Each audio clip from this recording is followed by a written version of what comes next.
Hola, estimados amigos y amigas de Interconsulta Médica.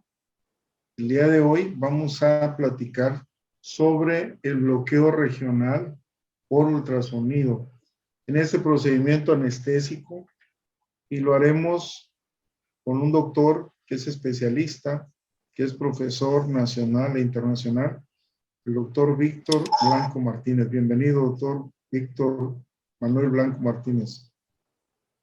Hola, Doc, qué gusto saludarlo. Es un placer estar con usted aquí en este tipo de charlas médicas.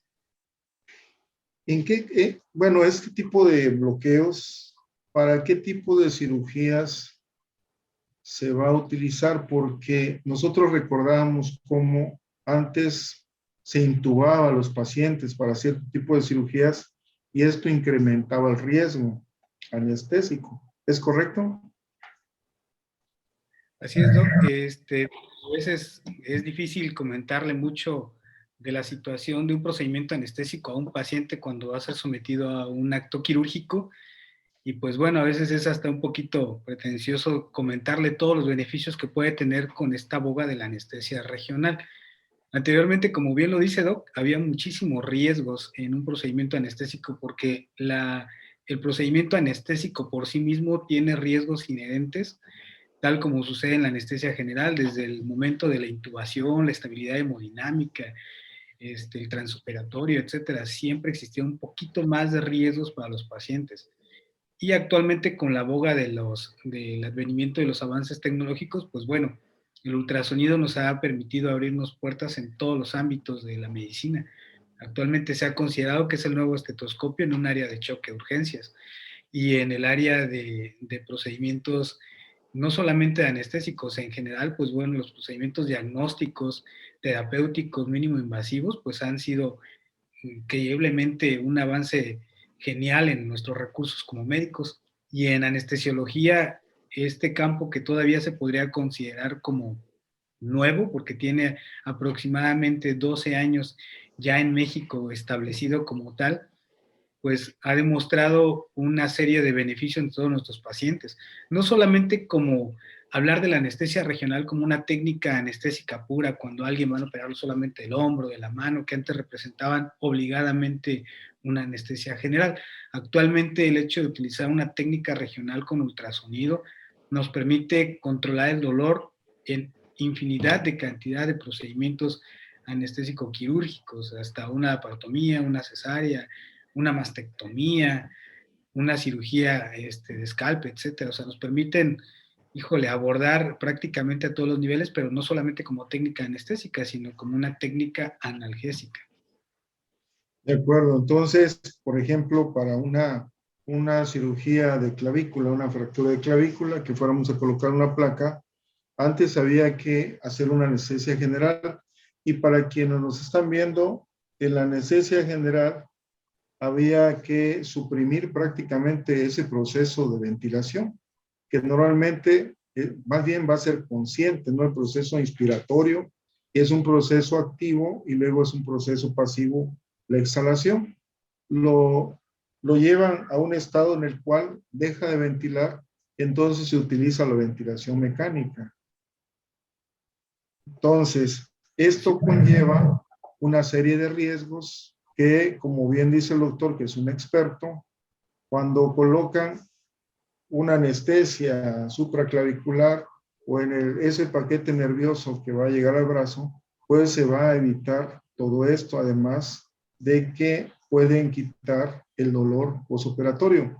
Y ahora, ¿dónde surge porque realmente esa técnica tan novedosa, pero además, cuando nosotros observamos que están trabajando ustedes, que están colocando ese bloqueo, realmente como cirujanos nos sentimos mucho más seguros con respecto al paciente, y lo mismo pasa con ustedes. Así es, Doc. Pues, híjole, se va a escuchar hasta como tono de broma, pero pues la única anestesia general buena es la que ocurre en las películas, en las novelas, ¿no? O sea, hablar de una técnica de anestesia general por sí mismo, aparte de los riesgos que conlleva, ya estamos catalogando que vamos a tener una lesión pulmonar, cardíaca, muy seguramente, dependiendo de la estabilidad hemodinámica que tengamos. Pero bueno, el advenimiento del ultrasonido como una técnica anestésica a nivel internacional, pues ya tiene aproximadamente 20 años, pero en nuestro país tiene aproximadamente 13 años que se ha estado desarrollando, lo cual ha permitido que en los centros médicos especializados de traumatología, pues nos tengamos un poco más de experiencia y estas técnicas han demostrado no solamente evitar la exposición a un anestésico general, como un gas, una intubación y todo lo que conlleva, sino, como bien lo comentaba Doc, el hecho de manejar el dolor posoperatorio. Yo creo que en todas las cirugías que anteriormente se realizaban, uno de los miedos más grandes de los pacientes era eso. El primero, decir, si me van a dormir, voy a despertar, ¿no? O sea, y ese temor no estaba infundado, o sea, realmente existían muchas complicaciones tanto en el momento de realizar la anestesia general como en el transoperatorio y en el momento de terminar la anestesia. Pero bueno, también el otro miedo de los pacientes era el dolor. Es bien sabido que prácticamente el 65% de los pacientes que eran sometidos a un procedimiento quirúrgico pues salían con demasiado dolor y esto representaba un grado de estrés y desgaste emocional y físico para los pacientes.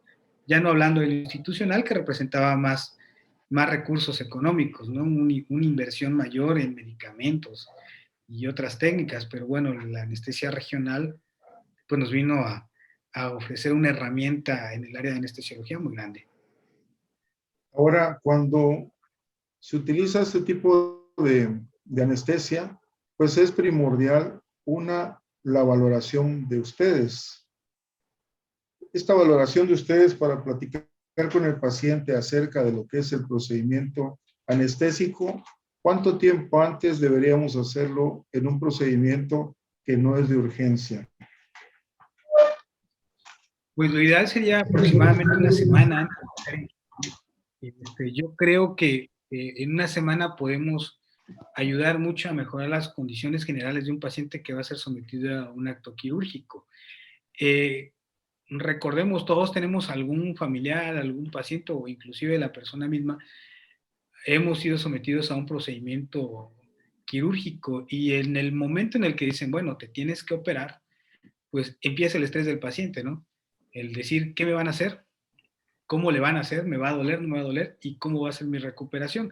Entonces, este tipo de cosas se resuelven mucho en la visita preanestésica, hablando desde el momento de la ansiedad, y la otra es de mejorar las condiciones al detectar alguna comorbilidad mal controlada o inclusive alguna enfermedad que no haya sido detectada previamente por el quirúrgico, el médico cirujano, traumatólogo, angiólogo.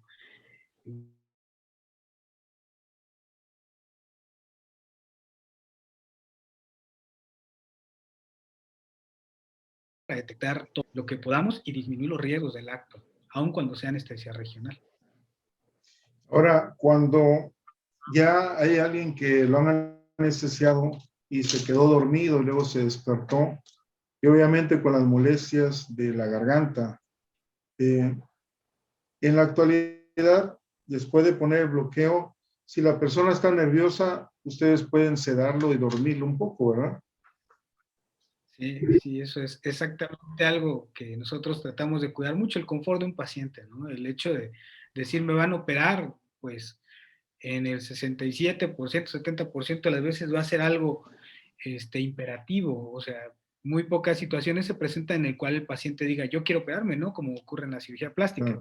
Pero en la cirugía de traumatología, por un paciente politraumatizado, en la cirugía de cirugía general por un apéndice, una vesícula, una trombosis en cirugía vascular, una piedra, un cálculo, un lito enclavado en el uretero, en una cirugía de urología, pues bueno, son urgencias.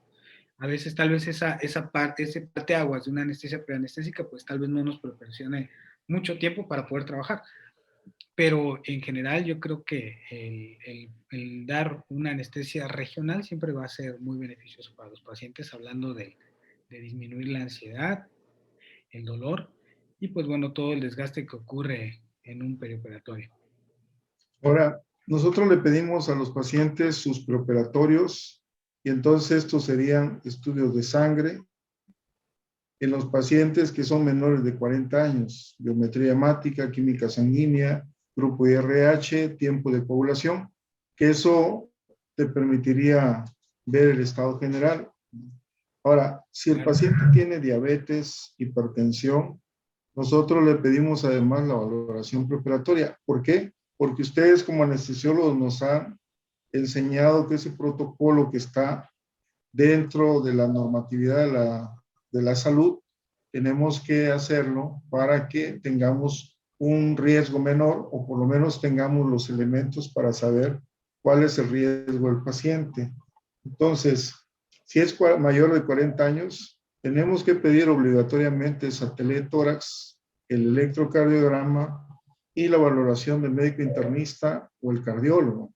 Obviamente, si el paciente es cardiópata, la valoración tiene que ser de un cardiólogo directamente. Ahora, ¿en qué momentos le pedimos sangre? Porque también para este tipo de bloqueo que utilizan, no es necesaria la sangre excepto para el procedimiento quirúrgico. Una unidad, 2 unidades, reserva. Y aquí, como son varios tipos de cirugía, nada más te pediría que nos dijeras si en un caso de un paciente que pudiera sangrar, es necesario tener la sangre y por quién.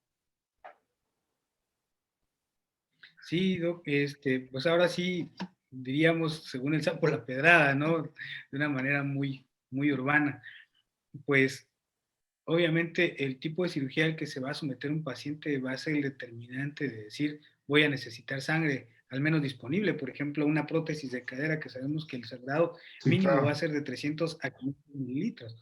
O una rodilla, una prótesis de rodilla que va a sangrar aproximadamente unos 300 mililitros. Entonces, el hecho de pedir un concentrado o 2 concentrados o 3 concentrados eritrocitarios mucho va a depender, para empezar, de las condiciones del paciente, ¿no? Si él tenga alguna comorbilidad que ya lo predisponga a tener anemia previo al acto quirúrgico, y la otra, pues, el procedimiento al que va a ser sometido. Yo creo que de los procedimientos que más requieren contar con concentrados eritrocitarios, aparte de traumatología en el caso de las prótesis, en el caso de gineco, las histerectomías, en el caso de cirugía vascular o las amputaciones, en urología las nefrectomías, o sea, siempre va a ir de la mano con el procedimiento, pero pareciera algo imperativo, a veces un poco trivial para los pacientes el hecho de pedirle sangre, porque a veces entramos en una camisa de 11 varas de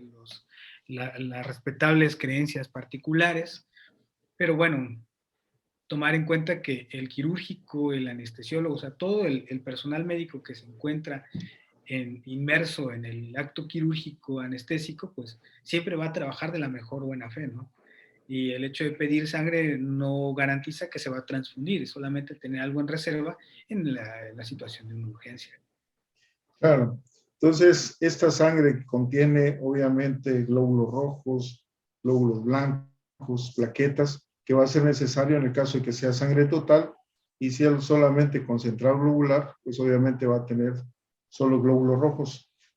Pero es muy importante esta comunicación prácticamente de los tres, ¿no? El anestesiólogo, el cirujano y el paciente, para que, sabiendo que todas las cirugías, hasta las más pequeñitas, tienen un riesgo inherente incluso de morir, puesto que cuando nosotros nacemos, el riesgo de morir está latente siempre.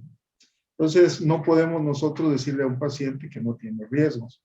Entonces, haciendo toda esa preparación, el riesgo en un momento dado lo minimizamos para que si algo pudiera pasar, se pueda actuar en tiempo y forma. Ahora, esto es conveniente que la gente que nos ve lo sepa, porque al final de cuentas los médicos somos seres humanos que estamos muy preparados para su atención, pero sin embargo debemos prever esto porque los pacientes también son seres humanos y en los organismos no tenemos una completa exactitud porque cada organismo es diferente. Ahora, ¿qué pasaría? ¿Qué preferirías usar en el caso de un paciente con hemofilia para una fractura de clavícula? ¿Usaríamos la anestesia general o usaríamos el bloqueo regional? Pues bueno, la anestesia regional siempre va a referirnos una situación de garantía en cuanto bueno, o sea, en la mayoría de los casos, de evitar una anestesia general, ¿no? Traumatizar menos la vía aérea, exponer menos a los gases anestésicos, producir una lesión pulmonar, etcétera, ¿no? El control del dolor. En general, pues bueno, en caso de la hemofilia, pues bueno, la recomendación es información previa por el médico hematólogo, pues nos va a decir qué medicamentos considera pertinente y todo, y dependiendo de eso surgirá la expectativa de qué es mejor para nuestro paciente en el manejo médico. En el manejo anestésico, pues siempre una anestesia regional, como la hacemos guiado con ultrasonido, obviamente tratamos de evitar la mayor cantidad de vasos. Las posibilidades de sangrado en una técnica anestésica pues se vuelven menores, así usando el uso del ultrasonido. Y bueno, y en el caso de dar una anestesia regional, pues bueno, la disminución de los medicamentos analgésicos, específicamente los AINES, que también favorecen los sangrados al producir disminución en el control plaquetario, en la agregación plaquetaria, pues bueno, eso también nos favorece al manejo del hematólogo, ¿no? Yo creo que es importante siempre considerar de que el hecho, cuando alguien escoge a su médico, yo creo que es porque le tiene fe, confianza y buena voluntad, ¿no? O sea, es algo inherente a la relación médico-paciente. Entonces, cuando un paciente decide operarse, ya sea por una forma programada, en una situación de urgencia, pues la recomendación siempre va a ser establecer esa relación médico-paciente para mantener una línea de comunicación, es decir, yo confío en usted, doctor, qué me sugiere, qué me propone, qué considera importante para mi salud, ¿no?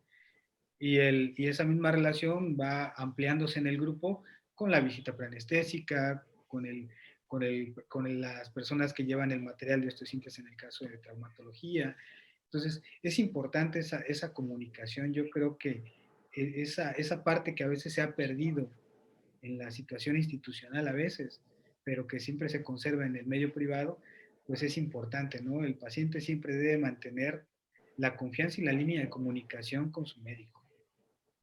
Entonces, redundando lo que comentas, en el caso de un paciente con hemofilia, obviamente para mayor seguridad del paciente requerimos la intervención de un hematólogo. ¿Para qué? Para que nos permita hacer esa corrección, por lo menos para el procedimiento quirúrgico, o sea, a través de administrar a un factor 8 en la sangre. Ahora, cuando nosotros ya estamos en el proceso quirúrgico, ustedes requieren de un equipo especial para colocar ese bloqueo regional. ¿En qué consiste ese equipo especial que se tiene que utilizar? Pues bien, perfecto, pues el ultrasonido, estos avances que han existido a pasos agigantados en la tecnología nos ha permitido contar con mejores equipos que tienen mayor definición y calidad y el retar que tenían antes entre un momento de un procedimiento y la transposición de la imagen en la pantalla, pues se han mejorado. Eso hace un procedimiento más seguro. Entonces, lo primero que requerimos es un ultrasonido de buena calidad. Utilizar agujas especiales para producir neuroestimulación en el caso de tener alguna duda en la estructura nerviosa que vamos a abordar, pues bueno, también es algo muy importante contar, un neuroestimulador. Entonces sería en grandes rasgos un ultrasonido, una aguja especial y un neuroestimulador. Y ya las demás cosas, los anestésicos locales, pues ya son con los que hemos contado durante, vaya, decenas de décadas en nuestro medio, ¿no? El hecho de buscar cuál es el que va a tener mayor seguridad, aquí viene ahora sí el feeling de cada médico, el determinar qué anestésico sería el más indicado para el procedimiento y obviamente para las condiciones de nuestros pacientes. Gracias. De hecho, aquí enviamos un saludo a los anestesiólogos y a las anestesiólogas que nos están viendo, que hacen un trabajo muy especializado. De hecho, manejan muy bien la farmacología, es parte de su diario vivir en el trabajo profesional que realizan. Y además, cuando entramos a una cirugía a la que nos someten como paciente, siempre el rostro amable que vamos a encontrar es el de un anestesiólogo, una anestesióloga, sabiendo que ponemos en sus manos el control del dolor. Y ahora, en estos casos, donde ya se hace la anestesia con el ultrasonido, es importante que la gente que nos ve sepa que eso no excluye que en un momento dado se pudiera utilizar la anestesia general. Y el anestesiólogo es el experto de la vía aérea. Eso con toda tranquilidad lo puedo mencionar. ¿Y por qué pudiera pasar eso en un porcentaje muy bajo, pero pudiera llegar a requerirse la anestesia general?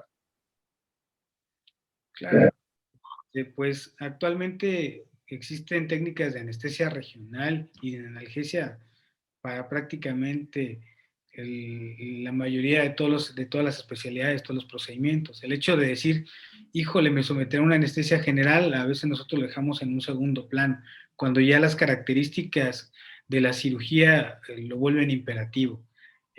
Una cirugía gástrica, una cirugía de esófago, una cirugía de parillas costales, etcétera. O sea, ya es muy limitada la situación en la cual nosotros podemos decidir voy a tener una anestesia regional como técnica primaria y siempre la posibilidad de que se complique aún y tengamos que realizar una técnica de anestesia general siempre es muy latente, ¿no?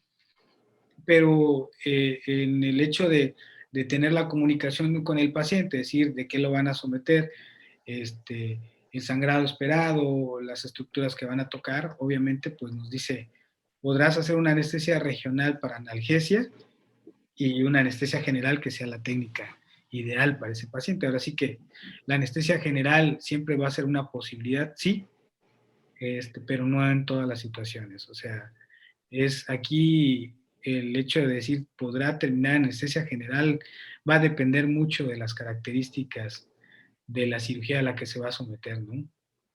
Ya actualmente con el ultrasonido, pues sí, tenemos una alta confiabilidad en decir, bueno, va a ser regional, y si el paciente se encuentra muy ansioso, ya no someter una anestesia general, solamente dar una sedación que le contribuya al confort, porque recordemos que pues el acto quirúrgico es una muerte en chiquito, ¿no? Cuando lo vemos de esta manera. Todos tenemos el miedo, aun cuando seamos anestesiólogos. En lo personal ya he sido sometido a algunos actos quirúrgicos y siempre ese factor de la ansiedad y el temor a un acto quirúrgico pues existe. Entonces eso hay que considerarlo en alguien que pues no es del medio médico, ¿no? Entonces siempre una sedación cuando existe ese tipo de ansiedad en un transanestésico nos proporciona una herramienta a nosotros como anestesiólogos, mantener el confort del paciente, tranquilizarlo, que se ha sometido a un descanso superficial, como si hubiera desvelado, si hubiera echado unas copitas, ¿no? Tal vez, pero sí, sí que esté una forma muy cómoda.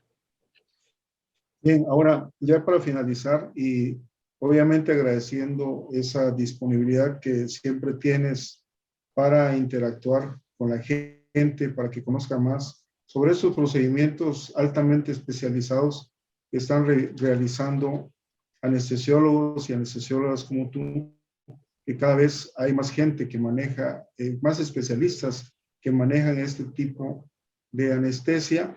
Las recomendaciones generales para los pacientes en una cirugía, que obviamente nosotros se las hacemos, ¿no? Pero el anestesiólogo tiene que volver a recalcarles qué cuidado deben tener. ¿El ayuno de cuántas horas sería? Pues en regla general, no tomando en cuenta que tenemos diabéticos que tienen un retardo en el vaciamiento gástrico, los pacientes que tengan un grado de obesidad, el tipo de dieta que llevamos, en promedio es de 8 horas, ¿no? A veces el tener más horas solamente, pues termina produciendo más jugos gástricos en un paciente por el estrés, esa hipersecreción por la ansiedad, también existe, entonces a veces tenemos que manejar algunos procinéticos, algunos inhibidores de la bomba de protones para tratar de minimizar esa cantidad de jugo gástrico. Entonces no creamos de que a veces el hecho de tener un ayuno muy prolongado puede ser benéfico. Entonces es volver a lo mismo, ¿no? En la evaluación preanestésica se ven las condiciones generales y les diremos qué medicamentos tienen que empezar a tomar, a administrarse antes de un acto quirúrgico. No es lo mismo el ayuno de un pediátrico, ¿no? Que en un bebé, pues el ayuno puede ser de 4 horas con líquidos claros, la leche, etcétera, ¿no? Pero bueno, ahora sí la dieta del residuo, pues iba a determinar mucho el tiempo de horas que tengamos que tener de ayuno. Pero en general, siempre la recomendación será, una vez que les digan ayuno, es nada por vía oral, no agua, nada, y si tiene que tomar algún medicamento por ser portador de alguna enfermedad crónico-degenerativa como la hipertensión, pues bueno, esos medicamentos no se suspenden, aunque sea con un poquito de agua, pero se los tienen que tomar previo al acto. De acuerdo, entonces, importantísimo el ayuno de por lo menos 8 horas. Obviamente, si es un niño, pudiera ser 2 horas menos, pero preferimos que sean 8 horas. Si la persona es hipertensa, toma su medicamento antihipertensivo, pero con un traguito de agua nada más, para que logre pasarlo. Y obviamente la interconsulta a anestesia para la valoración preanestésica es primordial, porque si el paciente es muy nervioso, el doctor puede premedicar al paciente previamente y de esa forma disminuir esta ansiedad para el procedimiento quirúrgico. Bien, doctor Víctor Manuel Blanco Martínez, muy agradecido contigo por estar en esta charla en Interconsulta Médica. Doc, siempre es un placer estar con usted en este tipo de charlas médicas, siempre la disponibilidad de mantenernos en contacto y abierto a todas las preguntas que puedan suceder. Nos vemos. Muchas gracias por estar. Doc, luego.